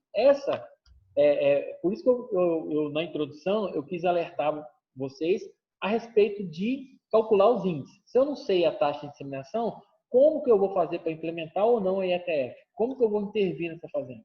Se a taxa de disseminação for muito baixa, pessoal, o uso da IATF é essencial. Se ela for muito alta, acima de 60%, talvez não valha a pena eu implementar tanto assim a IATF. Aí você tem que decidir, naquela conversa que eu tive, que quanto o proprietário vai ganhar com isso. Vale a pena o custo-benefício dos hormônios? Como eu falei, volto a frisar, eu sou adepto da IATF. Beleza? Maurício, Oi. uma pergunta do Alex Barbosa. Eu acredito que esteja relacionado com a endometrite ainda. Certo. Ele pergunta: às vezes é ideal usar medicamentos para que a vaca entre no cio? Sim, a questão da IATF, por exemplo, uma vaca que ela é anovular, uma vaca que tem anesta, por exemplo. A IATF faz com que essa vaca retorne o ciclo estral dela. Não todas as vacas, não é 100%, tá? Algumas vacas, elas vão continuar em anesta. Então, assim, a IATF, ela faz isso. Em relação à endometrite, se você fizer uma IATF numa vaca com endometrite, dependendo do grau de endometrite, se for endometrite subclínica, quando você faz uma IATF, aquele cio que ela vai apresentar ali, que você vai fazer aquele animal retorno do ciclo, já está tratando a endometrite, certo? Então, uma coisa pode estar relacionada com a outra, dependendo do seu manejo reprodutivo. Eu não sei se eu expliquei bem a pergunta, mas assim, vacas que não estão dando cio, normalmente, o ideal é que você não espere esse animal para que ele venha cio. O ideal é você intervir. E como que a gente intervém? Fazendo IATF. Eu vou comentar, acho que um pouquinho daqui a pouco também, certo? Eu consegui responder, ô Gerson, a pergunta? Pergunta ele se a dúvida era essa. Ok. Eu acredito que sim, mas eu vou perguntar aqui no chat. Tá. Um pouco do que eu vou comentar agora. Outro problema quando você tem fazendas que só detectam cio, que não fazem essa intervenção por IATF, é o quê? Esse é um exemplo claro, pessoal, de que lá na fazenda dos Estados Unidos, essa fazenda é uma fazenda grande. Aqui a gente tem os dias em lactação e nos dias pós-parto. Essa fazenda era somente detecção de cio e a gente percebe o quê? Uma variação muito grande à primeira inseminação. É muito daquilo que ele perguntou. Essa fazenda tinha vários animais que eles eram inseminados aqui aos 25 dias do pós-parto, 40, 60, mas tinha os animais que eram inseminados aos 200 dias do pós-parto, 180, 160. Por quê? A fazenda tinha que esperar esses animais vir a cio para inseminar os animais, certo? Então, isso aqui não é um cenário ideal. Hoje, o que eu busco nas minhas fazendas é minimizar essa variação primeira inseminação. Como que eu faço isso? É a pergunta que ele fez lá. Essas vacas que não estão dando cio aqui, eu faço protocolos de sincronização e ATF para que eu padronize e eu intervenha, eu minimize essa variação na primeira inseminação. Ou seja, esse cenário dessa fazenda aqui é um cenário bem melhor. A grande maioria, mais de 90% dos animais, estão sendo inseminados a primeira vez entre os 60 e 80 dias, certo? Então, como que eu faço isso? Fazendo manipulações hormonais, o protocolo de ATF, que esses animais que eles estão em anestro, eles vêm a voltar a si, certo? Então, esse cenário aqui é um cenário muito mais favorável. Hoje, nas fazendas de leite, que busca essa minimização, essa diminuição dessa variação na primeira inseminação, certo? Qual protocolo usar, pessoal? Eu sei que isso aqui é uma dúvida. Eu já comecei falando a palestra para vocês que não existe uma receita de bolo em qual protocolo usar. Se vocês forem procurar na literatura, existem não sei quantos protocolos aí, cada empresa tem seu protocolo. É um negócio assim que já foi muito estudado. Aqui eu só citei um exemplo para vocês, a quantidade de artigos de diferentes protocolos, OutSync, progesterona, OutSync, CoSync, Pré-Sync, Short Time, que é os 5 dias de protocolo, é Double OutSync. Então tem milhares de protocolos, taxa de preenche de cada um, aqui são vários estudos incluídos, tá? Nós aqui no Brasil temos, a gente pode usar os protocolos com base de progesterona, com base de estrógeno e progesterona. Lá nos Estados Unidos eles não podem usar estrógeno, tá, pessoal? Lá eles só usam os protocolos da base de GnRH no início do protocolo. Eu não vou ficar discutindo, pessoal, protocolo aqui não. Eu falei para vocês, não existe receita de bolo. Qual protocolo que eu uso? Qual protocolo que você vai usar? Eu vario de acordo com a fazenda. Então, assim, vacas de alta produção requerem um tipo de protocolo. Vacas de baixa produção, outro tipo de protocolo. Novilhas, outro protocolo. Vacas de corte é outro protocolo. Então, assim, existem vários tipos de protocolo. Eu vou trabalhando de acordo com o que, na verdade, eu falo para os alunos. Está funcionando para você? Os índices estão bons? Continue usando, não altere. Não deixe que uma outra empresa vá na fazenda e venda o protocolo dela se o seu está bom, se o seu está funcionando, certo? Então, assim, usem o protocolo que esteja funcionando. Mas, alguns detalhes importantes aqui para vocês, tá? Existem algumas evidências que demonstram que o aumento de progesterona circulante durante o desenvolvimento folicular pré-ovulatório melhora a taxa de concepção, melhora a preenche por IA, particularmente em vacas com baixa progesterona no início do protocolo. Como que eu aumento essa progesterona? O professor Zequinha de Botucatu, ele estudou muito usando o GnRH como indutor de ovulação no início do protocolo. Então, vamos pensar no protocolo base. Estrógeno e progesterona no início do protocolo, que a gente usa aqui no Brasil. 100% dos protocolos nossos são esses. Se ele dá uma dose de estrógeno e fazer com que esse folículo ovule, ele vai estar induzindo a formação de corpo luteal. Então, a progesterona vai ser a do corpo lúteo mais a do implante de progesterona. Vacas de alta produção, isso é muito interessante, pessoal. Vacas de alta produção, altos níveis de progesterona, são bons, certo? Ou, se estudou também, a aplicação de 2 implantes. O benefício, ele é pequeno. Talvez isso não compense financeiramente você colocar 2 implantes, tá? Então, isso aqui são estudos que eles fizeram, observaram que melhorou a taxa de prenhez, mas talvez o ganho não vale a pena você usar, tá? Então, assim, para vaca de corte, pessoal, é outra conversa, tá? Eu sei que vocês aí trabalham muito com vaca de corte. Vaca de corte, a gente não... É o contrário, na verdade, a gente não quer progesterona tão alta. Por que eu quero progesterona muito alta em vacas de leite? Principalmente de alta lactação. Principalmente por causa do metabolismo dela. O metabolismo de vacas de alta lactação ele é maior. Então, esses hormônios da reprodução, progesterona, estrógeno, eles são metabolizados no fígado, são os hormônios esteroides. Então, como o fígado da vaca funciona de uma forma mais ativa, esses hormônios são consumidos em maior velocidade, certo? Então, eu busco protocolos que aumentem os níveis de progesterona durante esse crescimento folicular, nos protocolos que eu uso na fazenda. Então, eu posso usar ou o GnRH no início, ou, em vez de colocar 2 implantes, eu procuro usar implantes novos, certo? Principalmente na primeira inseminação. Então, a administração de prostaglandina, 1 ou 2 dias antes da retirada do implante parece aumentar a fertilidade. É outro ponto. Normalmente, os protocolos de corte, o que a gente faz? A gente aplica a prostaglandina junto com a retirada do implante, com o indutor de ovulação, com a gonotrofina coriônica, né, o ECG, tudo junto. Parece haver um efeito benéfico de você reduzir um pouco a progesterona um pouco antes desse crescimento folicular. A progesterona pode atrapalhar um pouco a maturação folicular. Então, é interessante, principalmente para vacas de leite, que você tem um controle melhor, você maneja todo dia, você talvez antecipar um dia o uso dessa prostaglandina para reduzir um pouco o nível de progesterona, certo? Você continua com o implante lá, para que esse folículo não ovule no momento errado, mas você aplica a prostaglandina para, se tiver um corpo luto, você reduzir os níveis de progesterona nessa maturação final, certo? E o aumento dos níveis de estrógeno está totalmente correlacionado, pessoal, ao sucesso, principalmente da manutenção de prenhez, por mudar drasticamente o perfil do éstrogênio. Animais com alto estrógeno apresentam, demonstram mais sinais do éstrogênio, aumenta a taxa de concepção e reduz as perdas de prenhez. Então, os protocolos que a gente busca usar são essas particularidades. Existe um site do professor Zequinha, que é Gerar. A gente tem o Gerar Leite e o Corte.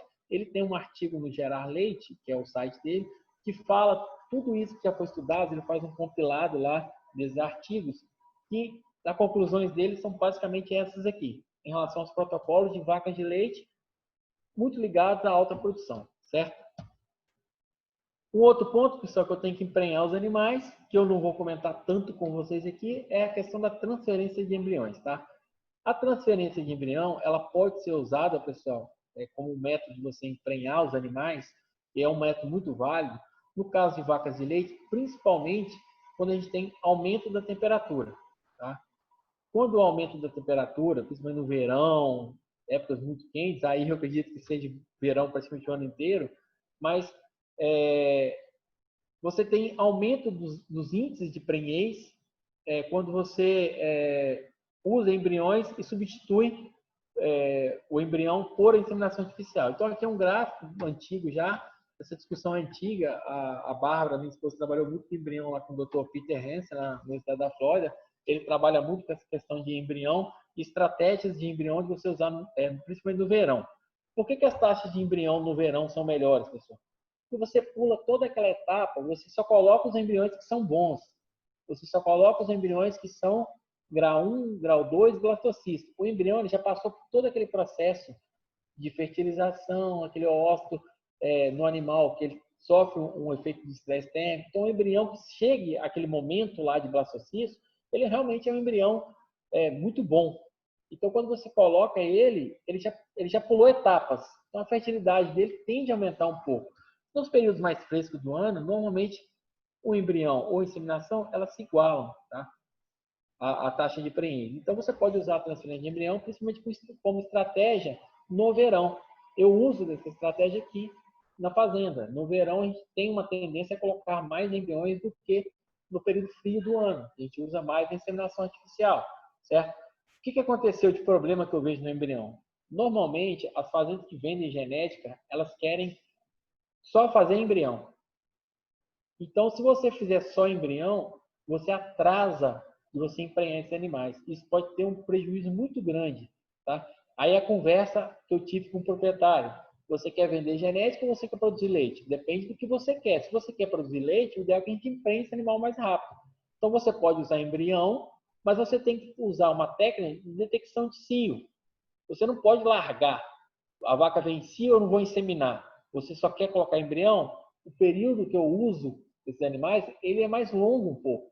Agora, se eu uso embrião, o animal vem a cio em 21 dias e eu uso a inseminação artificial para emprenhar aquele animal, tudo bem como estratégia você colocar embrião também. O que você não pode fazer somente é só colocar embrião naquela fazenda, porque você tem que emprenhar os animais, porque os animais são produtores de leite, certo? Então, a transferência de embrião, ela pode ser usada como estratégia. Ela é um pouco ainda mais cara, né, pessoal? Em relação à inseminação artificial, depende do local que você está, se você for, depende da genética que você está comprando, tá? Então, ela é realmente um pouco mais cara ainda do que a inseminação artificial. Emprenhar esse animal, o que eu vou fazer, pessoal? Tá acabando, tá, Jéssica? Mais uns 5, 10 minutos. Em 10 minutos eu acho que eu termino. Aí eu posso responder as perguntas aí. Então, o que eu faço, pessoal? Eu empreendo esse animal, eu tenho que diagnosticar a prenhez desse animal o mais rápido possível, tá? Infelizmente, esses momentos iniciais da gestação, pessoal, isso aqui é uma linha do tempo baseado nos ovos que foram fertilizados, tá? Então, eu ainda não tenho uma técnica precisa eu faço uma análise de sangue para saber se esse animal fica prenhe aqui no início da gestação. Então, o ideal é que eu identifique esse animal, o prenhe, o mais rápido possível, certo? E como que eu consigo fazer isso? Normalmente por volta dos 28 dias, certo? Então, nesses primeiros dias aqui, eu tenho baixa acurácia e eu tenho uma mortalidade embrionária elevada. Se eu pegar uma técnica de detecção de cio, uma técnica de detecção de prenhez pelo sangue, aquelas tags, aquelas proteínas associadas à gestação, eu posso ter muito falso negativo. Eu posso falar que o animal está vazio quando realmente ele não está. E isso é muito perigoso, tá? Isso não é desejável na fazenda. Então, eu começo a intervir a partir dos 28 dias, que é quando eu começo a usar de técnicas muito confiáveis, que têm alta acurácia e custo reduzido, certo? Que é o quê? Ultrassom aos 28 até os 35 dias, e dos 35 dias para frente eu já consigo fazer palpação retal. Então, aos 28 dias eu já consigo identificar esse animal que está gestante e eu já consigo falar, ó, essa aqui está vazia, essa aqui está prenha. E eu consigo intervir o mais cedo possível nesse animal para reduzir esse intervalo de inseminações. Então, você tem que fazer aqui o primeiro exame aos 28 a 42 dias e a gente reconfirma esses animais 60 em 70 dias, porque nesse período ainda tem uma perda de prenhez importante. Vou tomar água.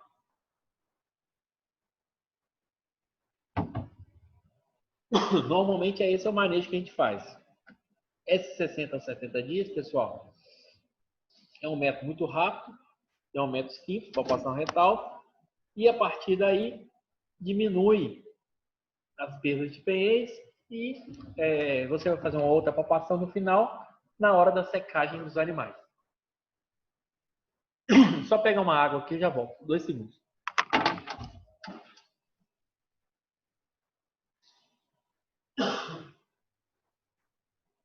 Aproveitando, quem tiver alguma pergunta, por favor, pode escrever aqui no chat, que no final a gente faz uma mesa redonda e pergunta ao professor Maurício.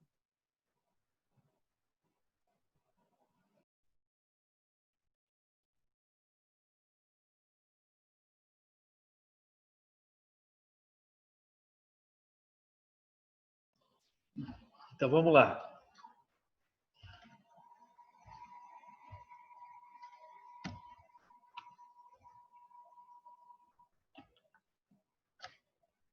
O slide travou aqui, só um segundo, gente. Minha garganta tá. Deixa eu voltar aqui.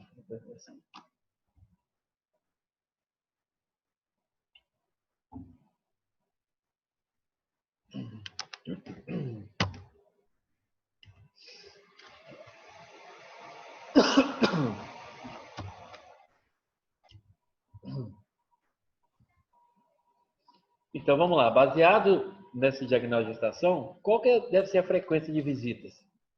Então, pessoal, vai variar dependendo do quê? Da sua taxa de detecção de cio. Então, assim, se eu tenho detecção de cio, a frequência de visita está relacionada com o diagnóstico de gestação. E se eu tenho alta taxa de detecção de cio, pessoal, eu não preciso ir muito à fazenda. Isso também vai depender do número de animais. Por quê? Porque se eu faço um ETF, eu insemino os animais, 40, 45, 50% dos animais vão ficar prenhes. Se eu tenho uma taxa de detecção de cio boa, os que não ficaram prenhes, alguns vão retornar em cio. E essa pessoa, ela vai inseminar esses animais. Então, quando eu vou para a fazenda, esses animais que estão inseminados, eles não entram no diagnóstico de gestação. Então, fazendo com detecção de cio boa, eu posso diminuir minha frequência. Então, posso manter semanal, vai depender do acordo que você faz, mas eu posso estender até 4 semanas que é no caso nosso aqui, que são pequenas fazendas.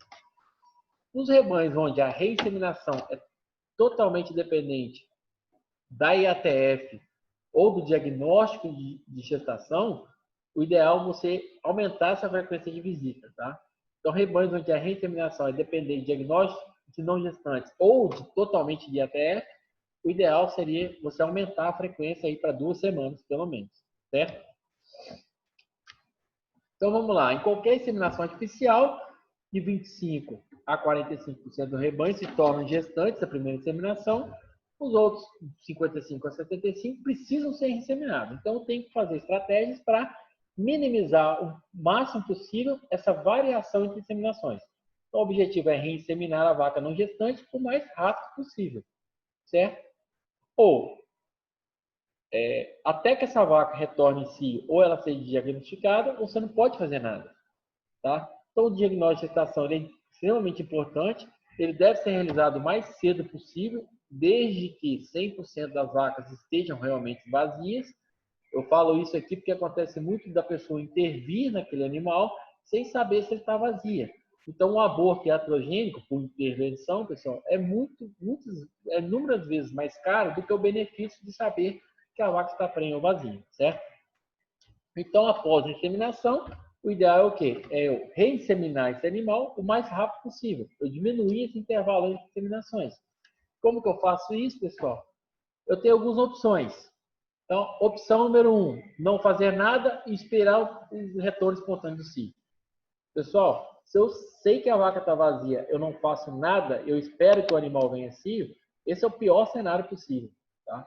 Esse animal pode vir assim 10, 15, 60, 100 dias após a primeira inseminação, após o diagnóstico de gestação. Então, eu tenho que intervir de alguma forma. Uso seletivo de prostaglandina em vacas onde se encontra no CL também não é uma opção tão boa. Eu falo por quê? A sensitividade e a especificidade da palpação retal para o diagnóstico de um corpo luto ativo na palpação retal, ultrassom você consegue melhorar um pouquinho isso aqui, é menor que 60%.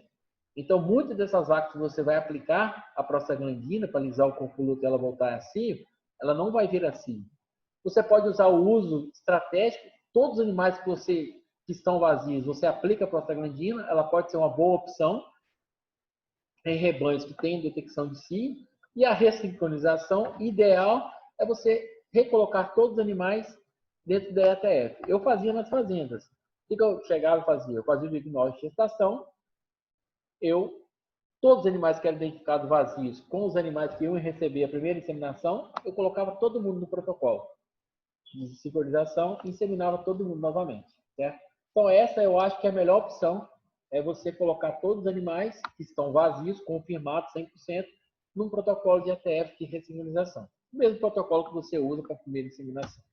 Aqui, pessoal, só um exemplo para vocês, o que a gente espera em fazenda. Tá? Isso aqui é o final, os slides. O que eu espero na fazenda?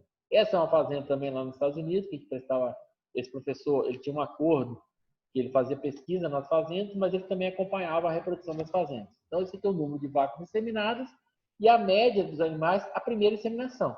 Então, aqui a gente tem o quê? A grande maioria dos animais, eles eram inseminados entre os dias 50 e 70 no pós-parto. Isso é o que você espera na fazenda. A média de inseminação, a primeira inseminação dos animais, é de 63 dias no pós-parto. Olha como era concentrado na fazenda. Bem semelhante ao gráfico que eu mostrei atrás. Deixa eu tentar mostrar para vocês. Bem semelhante a esse gráfico aqui, ó. Esse gráfico aqui, ó. Então, onde a maioria dos animais, eles eram inseminados entre, aqui no caso, 40 a 80 dias no pós-parto. Então, naquele caso lá, essa fazenda, ela era muito boa de reprodução. O técnico trabalhava isso muito bem, o animal entrava no programa reprodutivo sistemático. Vamos lá, como que era a segunda inseminação na fazenda? Eu sei que era uma fazenda grande, pessoal, olha a quantidade de vacas inseminadas, tá? Então, na segunda inseminação, eu já perco um pouco do controle. Então, olha como é que eram um pouco mais espaçados. Mesmo assim, 30 e poucos dias após, 32 dias após, era a média do rebanho a segunda inseminação, certo? Então, assim, uma média ideal, o cara inseminava os animais aos 60 dias e reinseminava os 90, que é quando você faz o diagnóstico de gestação, 30 dias no pós-parto. Então, a média era essa. É claro que tem animais aqui que eram inseminados mais cedo e tem animais mais tarde, mas a média dele era muito boa. A terceira inseminação, pessoal, quanto mais inseminações vai passando, mais eu vou espaçando meus animais. Então, a média dele também era 30 dias após a terceira inseminação. Isso aqui é o que a gente espera em fazenda. A gente espera que a primeira inseminação a gente tenha pouca variação do pós-parto e ela seja feita dependendo dos seus períodos de espera voluntária. Se for animais de alta produção, pode estender um pouco mais. Se for animais de baixa produção, encurtar um pouco mais. E depois que você tenha reinseminações constantes, certo? Então, aqui é a terceira inseminação. E o que isso leva? Isso leva aqui, pessoal, quando o animal emprenhar no momento ideal. Essa fazenda, novamente a curva de sobrevivência, então a porcentagem de animais vazios, aqui eu tenho 100% dos animais vazios. Quando os animais passam do período de espera voluntária, que é 50 dias, você entra com o programa reprodutivo e começa a emprenhar os animais. Então aqui, quando a gente pega a mediana, que é 50% dos animais prenhes, 50% dos animais vazios, para primíparas é um valor, para múltiplas esse valor aumenta um pouquinho, mas gira em torno de 115 dias. Então, 50% dos animais me dão pelo menos uma cria por ano aqui, no caso de múltiplas, certo? Então, isso é que você espera. Essa curva, essa taxa de prenhez, esses programas reprodutivos consistentes. Então, isso aqui era uma fazenda que trabalhava muito bem. A taxa de prenhez dela era alta, taxa de concepção alta, taxa de disseminação muito alta, certo? Então, é isso que você faz. Você tem que implementar programas reprodutivos consistentes para que você tenha esses índices e você consiga trabalhar a reprodução adequada. Cada fazenda tem a sua situação, certo? Bom, eu acho que eu até falei um pouco demais aí, Jefferson.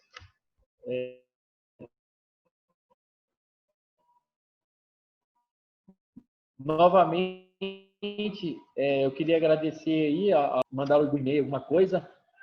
Tá aí no slide, telefone para contato. Nós temos aqui também mestrado, se quiser vir no Espírito Santo, fazer estágio, conhecer. Estamos à disposição aí, espero um dia a gente vá aí com vocês. E eu estou aberto aí a debate, pergunta, considerações, o que vocês quiserem falar aí. Joia? Ok, professor Maurício, muito obrigado pela apresentação. Queremos expressar o nosso profundo agradecimento pela palestra, ministrada aqui para o nosso ciclo de palestra do PPGESPA, na qual abrilhantou de forma bastante gratificante. Eu já aproveito para agradecer mais uma vez ao Centro Acadêmico, na figura do Gabriel, da Vitória e o Natan, né, que nos ajudaram muito e ainda estão ajudando aqui no suporte nessa plataforma. Estendo esse agradecimento aos PNPDs Marcos, Patrícia e a Cíntia, que também são os organizadores desse evento, junto comigo. E, mais uma vez, agradecer, professor Maurício. É uma oportunidade ímpar de estar aqui escutando um pouco sobre manejo reprodutivo, em que você trouxe dados bastante interessantes. A princípio, assusta um pouco, principalmente para quem não é da área, mas são dados robustos, são dados que já estão sendo utilizados bastante, né, principalmente nos Estados Unidos, e gostaríamos muito mesmo agradecer a sua participação. Assim, o Gerson, eu quis voltar um pouco para essa parte prática, e assim, muito do que eu aplico, né, que eu aprendi nas fazendas grandes, eu cito muito vacas de leite de alta produção, isso se aplica tudo a pequenos produtores também, tá? Assim, essas contas, esses índices, eles devem ser calculados. Eu alertei um pouco do tamanho da fazenda, tamanho de amostra, mas eles devem ser analisados. Eu acho que a gente tem que focar sempre o melhor. Então, lá eles trabalham de uma maneira muito intensa, muito profissional. Eu acho que está faltando um pouco disso para a gente. Essa abordagem foi mais prática, assim. Esse assunto, como eu falei, eu dou um semestre só de manejo reprodutivo. Eu falo muito eu tenho aula de ATF, eu tenho aula de ambiência, né, que é estresse térmico influenciando, tem aula de nutrição, tem aula, é tanta coisa que eu quis focar um pouco mais sobre manejo mesmo, uma coisa que eu faço, coisa prática, e do que mais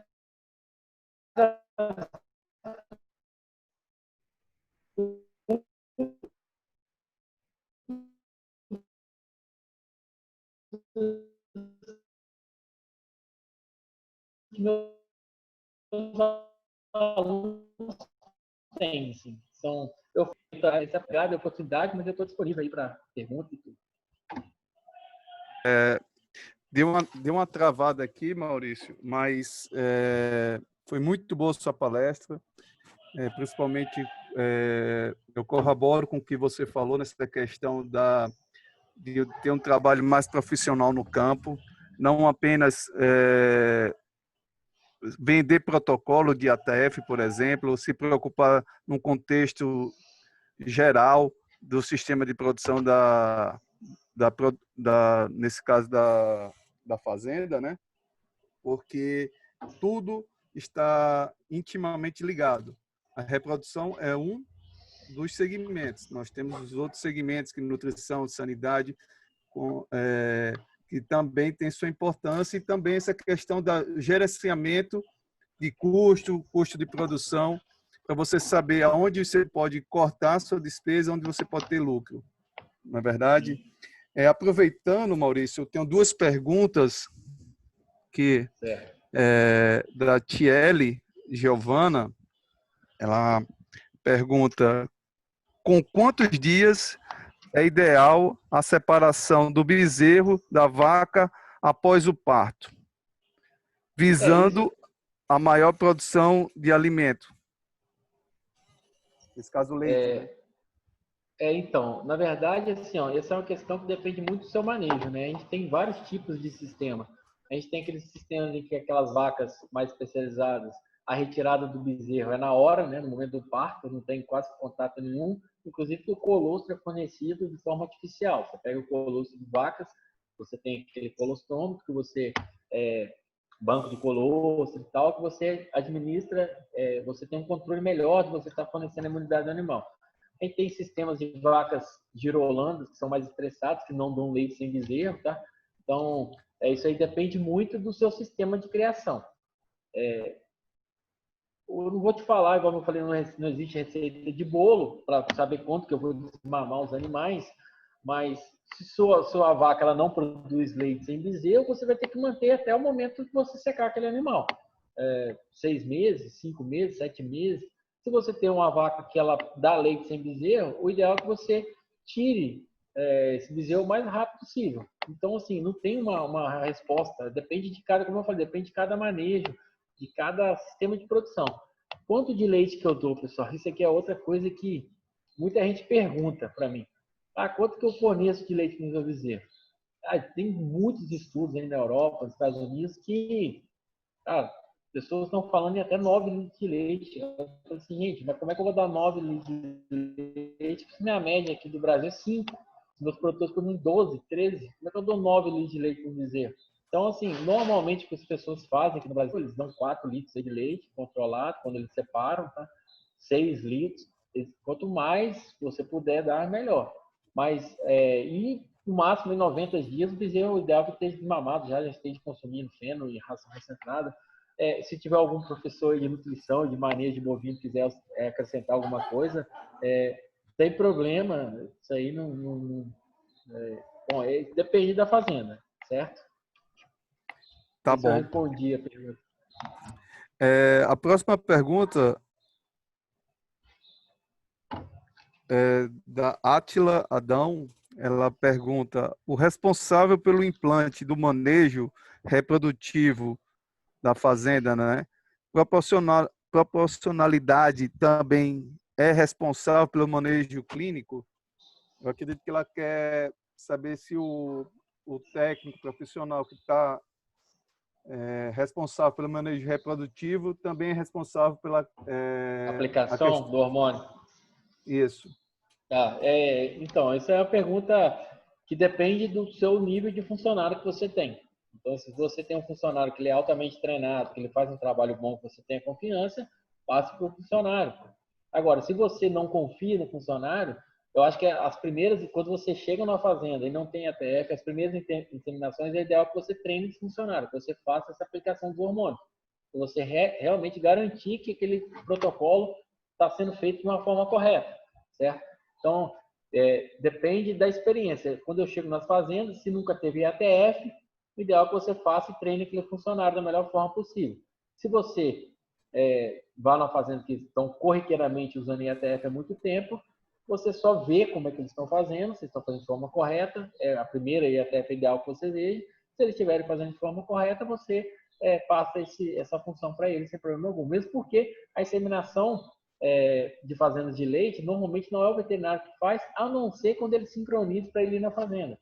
Geralmente tem uma pessoa que insemina na fazenda e você faz o protocolo e eles inseminam. Então, se não tiver, claro que você vai ter que sincronizar no dia que você estiver disponível para ir fazer a inseminação na fazenda. Certo? A próxima pergunta da Luana Santos Maia. Doenças no pré e pós-parto podem estar diretamente relacionadas a agentes estressores que levam ao aumento de cortisol e, com isso, redução da capacidade do sistema imune do animal? Pode estar correlacionado, sim. A doença no pós-parto, assim, aquele período crítico do animal, principalmente de animais de lactação, ele pode estar correlacionado, sim, aumento. Normalmente, essas vacas mais especializadas, elas, assim, eles estão mais acostumados, né, a esse manejo. Então, elas não são tão estressadas assim como a gente tem em vacas de corte. Eu acho que vacas de corte, o Jefferson aí trabalha com isso, né, Jefferson? Pode falar melhor, mas eu acho que vacas de corte, esse cortisol, ele talvez seja mais importante do que a questão de vacas de leite. Mas, por exemplo, vacas girolando que são muito estressadas, o cortisol tem total influência, pode afetar sim. Ela complementa, Maurício. Nesse Certo. caso, pensando no manejo reprodutivo, deve-se considerar que o período de maior tensão à vaca é no período de transição, considerando que nesse período é o mais crítico que o animal pode desenvolver algum tipo de doença? Sim, pensando na reprodução, o manejo reprodutivo, ele inicia, é um ciclo. Ele inicia quando você pega esse animal no período de transição, que seria 21 dias antes do parto e após 21 dias antes do parto, após o parto. Depois que você emprenha esse animal, você só vai, entre aspas, se preocupar de novo. É claro que na secagem você vai fazer uma palpação para você não ter uma surpresa, mas você só vai preocupar com esse animal quando ele volta de novo para o período o período lá de transição. Esse período aí, pessoal, é um período realmente crítico. Assim.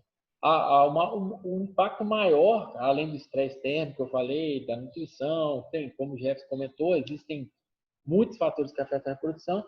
Esse período de transição ele é essencial, principalmente para fazendas de alta lactação. Eu não sei se vocês têm essa experiência com fazendas de lactação. A vaca de leite holandesa, que produz muito leite, ela apresenta muito problema clínico nesse período aí de 2 a 3 semanas pós-parto.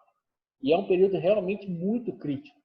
Então, se ela tiver no conforto, no seu ambiente adequado, a alimentação correta, o agrupamento for correto, tudo tiver certinho, essa vaca tende a reproduzir muito bem. Então, esse período é realmente crítico. O impacto de doenças na reprodução, ele é muito alto, ele é enorme. Ok. Mais uma pergunta. É da Brittany Santana. Qual a estratégia para uma fazenda pequena, como um exemplo de 50 animais, começar a melhorar seus índices reprodutivos, ainda mantendo a monta natural? Questão um pouco complicada. Então, assim, você tem que calcular os índices. Como que você vai saber se os índices são bons se você não calcula? Então, você tem que calcular os índices. E se os índices não estiverem bons, o que você tem que fazer? Você tem que investigar. Quando a gente foca muito em reprodução, a gente fala muito em fêmea. Vocês viram que eu falei muito em fêmea hoje, fêmea.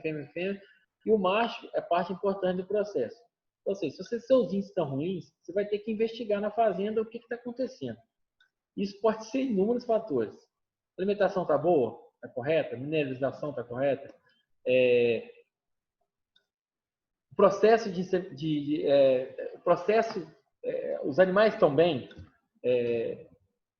Faz uma avaliação clínica dos animais e a gente fica focando nas vacas e esquece do touro. Eu faria um andrológico nesse touro. É difícil você fazer IATF com touro, né, pessoal? Você controla 10, 20, 15 animais, aí o touro não vai cobrir todo mundo. Então, assim, você consegue ter bons índices com touro. Assim, quando você usa touro, você tira o seu controle da reprodução, você tira um pouco da sua forma de manipular. É difícil você melhorar esses índices. Então, assim, o que você tem que fazer é avaliar se esse touro tem uma fertilidade alta e você tem que intervir nos animais. Você tem que dar a melhor condição possível para essas vacas. Você tem que fazer essa vaca dar cio no mais cedo possível. Porque senão, como é que você vai intervir? A vaca não está dando cio. Se você usa touro, ele não vai cobrir. Então, você vai ter que usar de ATF. Então, assim, fazendo que tem touros, eu acho que o veterinário ele perde um pouco desse controle reprodutivo. É difícil a gente melhorar os índices reprodutivos, a não ser que o problema esteja no touro. Você consegue trocar o touro, mas é muito difícil você intervir em fazendas, né, sem você manipular artificialmente o ciclo estral dos animais. Eu acho muito difícil. Certo? Não sei se eu respondi também, mas assim, melhorar índice onde você não tem controle é complicado. Você tem que intervir nas fêmeas. Você deu um touro com boa fertilidade, fez um andrológico, está tudo ok com esse touro, se a vaca não está dando cio, o que você vai fazer? Certo? Mas eu sou adepto à inseminação artificial e a IATF também. Isso aí deixar bem claro aí. Não sei se eu respondi também. Eu acredito que sim, professor Maurício. E não tem mais perguntas. Muito agradecimento à sua palestra, dos alunos aqui presentes. Desde já eu quero pedir desculpa em algum momento da apresentação a questão do áudio. Ontem tivemos uma apresentação, isso não ocorreu, mas é normal, vamos colocar assim, na questão da nossa internet, que ela oscila bastante, né? Sim, E hoje acho que a distância